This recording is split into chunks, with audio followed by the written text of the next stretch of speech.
그 끔찍한 날 뒤로 16년이 흘렀다. 그 16해를 나는 아직도 여전히 알 수 없는 일을 이해하려고 애쓰는 데에 바쳤다. 그리고 누구보다도 나 자신에게 묻고 또 물었다. 내가 대체 무엇을 놓친 건지, 어떻게 그걸 놓칠 수 있었는지. 엄밀하고 철저하게 우리 가족의 삶을 파헤치고 일상적 사건이나 대화를 곱씹어 보며 내가 놓친 단서를 찾았다. 나는 가해자의 엄마입니다는 제목 그대로 콜럼바인 총격 사건의 가해자 딜런의 엄마 수 클리볼드가 쓴 책입니다. 책에는 저자 수가 사건이 벌어지기까지 무엇을 어떻게 왜 놓친 건지 의문의 퍼즐 조각들을 끼워 맞추려고 자신과 아들의 삶을 파헤치고 일상을 곱씹어 보는 과정이 고스란히 담겨 있습니다. 말로 풀어내려면 적어도 3년, 길게는 5년 이상이 지속될 이야기를 500페이지 가까운 한 권의 책으로 압축해서 적어낸 겁니다. 아들의 살인과 자살을 받아들이기 위한 엄마 수의 노력은 가상하지만 책 제목을 보는 순간 우리 마음속에는 다른 의문이 피어오르죠. 가해자의 가족이 이렇게 책까지 쓰면서 그 이야기를 할 필요가 있나? 죄책감을 가지고 조용히 살아야 하는 게 아닐까? 독자에게도 온갖 의문을 불러일으키는 이 책을 읽기란 쉽지 않은 일입니다.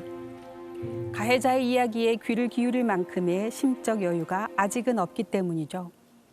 저 역시 마찬가지였습니다. 그럼에도 불구하고 임상심리학자, 나아가 트라우마 상담가로서 수가 대체 무슨 이야기를 하고자 하는지 들어보아야 할 의무감과 책임감에 눌려 이 책을 읽기 시작했습니다. 사실 이 한 권의 책을 읽는데 한 달이 넘게 걸렸습니다. 이 무거운 이야기를 단번에 읽기 어려웠고 읽는 동안 악몽도 적잖이 꾸었습니다. 저자 수 클리볼드는 대학에서 장애인 학생들을 가르쳤고 지역 활동에도 활발히 참여했던 평범한 엄마였습니다. 무엇보다 어릴 때부터 아이들을 돌보는 아르바이트를 했고 석사 학위를 딸 때는 아동 발달과 아동 심리 과목들이 필수였죠. 때문에 순진하게도 지식과 경험을 통해 단련된 직관이 있으니 우리 아이들을 잘 키울 수 있을 것이라고 생각했다고 합니다. 둘째 딜런을 낳을 땐 더욱 자신감이 붙었죠. 이렇게 수의 둘째 아들 딜런은 미국의 전형적인 중산층 가정에서 자상한 부모, 형과 함께 자랍니다. 이것이 언론이나 대중들이 주목했던 가해자 딜런의 특징이었습니다. 아주 평범하면서도 사랑받고 자란 10대 청소년이 어떻게 범죄를 저지를 수 있었느냐는 것이죠. 저자는 평소 딜런이 좋아했던 종이접기를 보고 종이장처럼 평범한 것이 몇 번 접는 것만으로도 어떻게 저렇게 다른 모양이 되는지, 어떻게 한순간에 새로운 의미를 띠게 되는지 늘 경탄했었다고 하는데요. 콜럼바인 총격 사건 이후에 저자의 삶은 마치 종이접기와 비슷하다고 표현합니다. 평범하고 사랑스럽던 아들 딜런은 어떻게 역사상 가장 끔찍한 살인자가 되었을까요? 정신의학자 프랭크 옥버그 박사는 사건을 선정적으로 다루지 말고 대신 사건에 대한 토론을 확대해 나가라고 조언한다. 원인을 지나치게 쉽게 짚어 단순하게 결론을 내려버리는 일만 삼가도 큰 진전이다. 책에 나온 정신의학자 프랭크 옥버그 박사는 사건 당시 기자들이 이 사건에 대해 선정적으로 다루는 것에 대한 걱정을 드러내는데요. 실제로 대중들을 자극하기 위해 원인을 지나치게 쉽게 단순하게 결론 내리는 경우가 많죠. 콜럼바인 총격 사건도 그랬습니다. 이 사건은 아직까지도 교내에서 따돌림을 당해 홧김에 저지른 우발적 사고로 기억되고 있습니다. 사람들은 딜런에 대해 사악함을 타고난 나쁜 씨앗이었다거나 아니면 도덕적 지침 없이 막 자랐다고도 말했죠. 과연 10대가 강력범죄를 저지르는 원인이 순전히 선천적으로 타고난 기질이나 양육만의 결과일까요? 그렇지는 않습니다. 이는 저자의 친구 신디라는 인물이 보낸 편지 내용에서도 잘 알 수 있습니다. 신디는 자신의 암울했던 청소년기에 대해 고백하면서 친구의 중요성을 강조합니다. 딜런에게도 이런 일이 있었어야 해요. 친구나 동지가 옆에 있어줘야 했는데 분노와 우울을 부추기는 게 아니라 달래줄 친구요. 청소년기에 들어서면서 아이들에게 중요한 대상이 부모가 아닌 친구로 바뀌죠.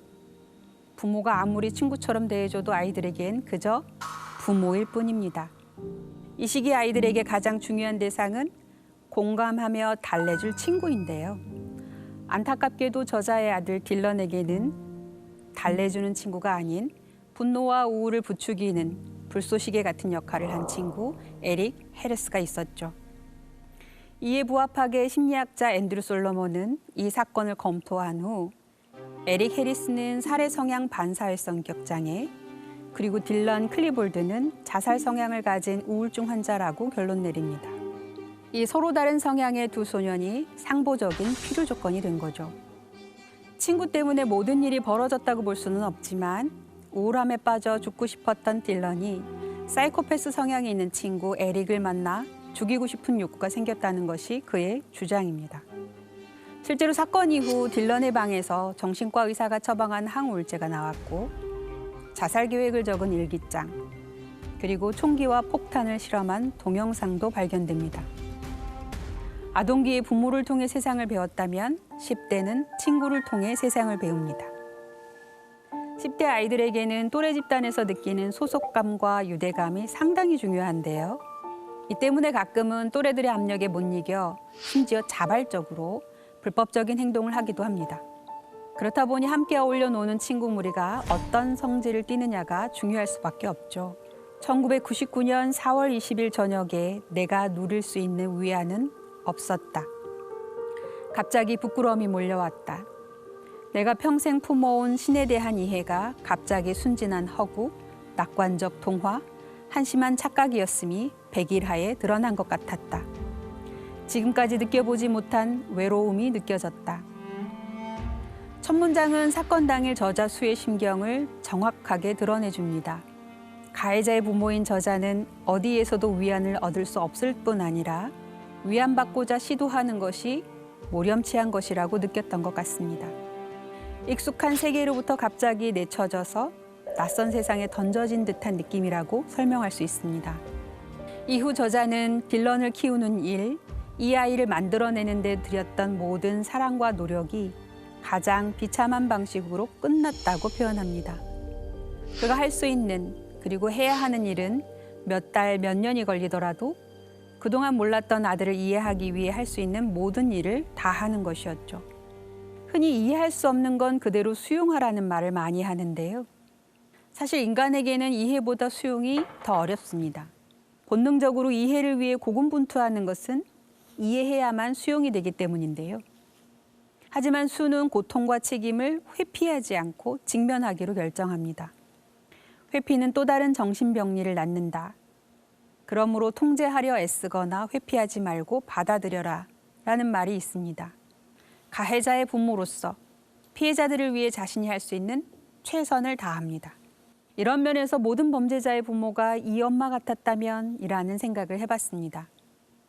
그러다가 2017년 온 국민을 분노하게 한 인천 초등학생 살인사건의 주범 김양의 부모가 떠올랐습니다. 10대 김양과 20대 초반인 공범 박양이 초등학생을 살해한 뒤 시신을 훼손해 유기한 사건이었죠. 이 사건에 대해서 대중들을 더욱 분노하게 한 건 김양 부모의 부적절한 행동입니다. 김양이 감형을 받기 위해 구치소에서 아스퍼거 증후군 관련 서적을 읽었다는 것이 밝혀졌기 때문이죠. 의사인 김양의 부모가 넣어준 책입니다. 당시 사람들은 어떻게 부모로서 저럴 수 있는가 하고 분개했습니다. 실제로 정신감정 결과 김양은 아스퍼거 증후군일 가능성이 높다는 평가를 받았습니다. 하지만 그에 앞서 제가 심리분석을 실시했었는데요. 적어도 그 시점에서는 김양에게서 아스퍼거 증후군의 징후가 전혀 관찰되지 않았습니다. 그랬던 김양이 몇 달 뒤에 갑자기 아스퍼거 진단을 받았다니 저도 굉장히 놀라웠는데요. 아스퍼거는 발달장애로 날 때부터 가지고 태어나는 질환이기 때문에 구속 후에 갑자기 발병하는 일은 결코 있을 수 없습니다. 결국 이 사건의 재판 과정에서 김양의 아스퍼거 장애 여부와 그로 인한 심신미약 내지 상실 여부가 중요한 쟁점으로 부각되었습니다. 저는 공판 과정에서 증인으로 법원에 출석해서 김양에게서 아스퍼거의 징후를 발견하지 못했다고 증언했고, 이를 들은 김양은 자신이 아스퍼거가 분명하지만 발달력 정보가 잘못 제공된 것 같다면서 정신감정을 다시 받게 해달라고 요구했습니다. 놀라운 일이었죠. 아스퍼거 증후군을 앓고 있다면 자신의 득실을 그렇게 빨리 판단해서 요구하는 능력이 부족하기 때문입니다. 상상도 하기 싫지만 만일 여러분의 자녀가 살인을 저질렀다면 아이를 끝까지 믿으시겠습니까? 아니면 아이에게 등을 돌리시겠습니까? 저자 수는 아들을 잃은 비통함은 한켠에 두고 자신의 아들 때문에 가족을 잃은 사람들에 대한 감정을 극대화하려고 애쓴 것 같습니다. 톰은 희생자에 대해 아는 일, 그들이 어떻게 죽었는지 아는 일이 너무 고통스러워서 피하려고 했다. 내 생각은 달랐다. 내 아들이 한 일 때문에 평생 고통에 시달릴 사람들에게 내 마음을 보여주어 티끌만큼의 평화라도 전할 수 있기를 바랬다. 죽거나 다친 사람들을 하나로 뭉뚱그려 희생자 집단으로 치부해버리고 싶지는 않았다. 특히 수는 피해자를 희생자 집단으로 객관화하지 않으려고 애썼고 그들을 위해 특별한 관심을 기울이고 그들의 방식을 고려해 용서를 빌고자 애썼습니다. 수는 자신의 공포를 이유로 진정성 있는 사과를 미루거나 자기 방식대로 쉽고 빠르게 해치우려 들지 않았습니다. 딜런의 손이 만들어낸 끔찍함에서 벗어날 길은 결코 없을 것이다. 다른 곳으로 간다고 하더라도 진실로부터 그 낙인으로부터 멀어질 수는 없었다. 어디로 가든 이 공포스러운 현실은 우리를 따라올 것이다. 조니어 박사는 사람이 두 가지 심리적 상태를 꽤 오랫동안 겪으며 살았을 때 자살로 죽고자 하는 욕망이 생겨난다고 한다. 첫째는 좌절된 소속감이고 둘째는 스스로를 짐이 되는 존재로 생각하는 것이다. 이런 사람들이 자신의 보존 본능을 넘어서는 단계에 들어선다면 위험이 임박했으며 자살을 저지를 수 있다고 본다. 저자가 아들의 자살을 이해하고자 살펴본 많은 연구 결과 중 하나인데요. 청소년들에게 소속감이 얼마나 중요한지, 더불어 자기 자신을 무가치하거나 짐 같은 존재로 느끼는 것이 얼마나 큰 절망감을 유발하는지 잘 보여줍니다. 딜런도 적지 않은 절망감, 무망감과 고군분투했던 것으로 확인되었는데요. 다음 문장은 그의 내적 갈등을 잘 보여줍니다. 너무나 간절히 죽고 싶다. 이렇듯 슬프고 적막하고 외롭고 구제할 수 없는 나를 느낀다. 삶을 마무리하자. 역사상 가장 비참한 존재. 딜런이 남긴 글의 일부인데요. 이런 식의 부채감은 자기 혐오와 같은 맥락에서 이해될 필요가 있습니다. 우울이 자살과 관련 있는 것은 분명하지만 우울한 사람이 모두 자살을 시도하는 것은 아니고 자살하는 사람이 모두 우울증을 겪는 것도 아닙니다. 혹시 부적응적 완벽주의라고 들어보셨나요? 이는 완벽주의 중에서도 지나치게 높은 기준을 세우고 성취를 추구하는 과정에서 실패를 두려워하며 타인을 실망시키는 것을 걱정하는 것을 의미하는데요.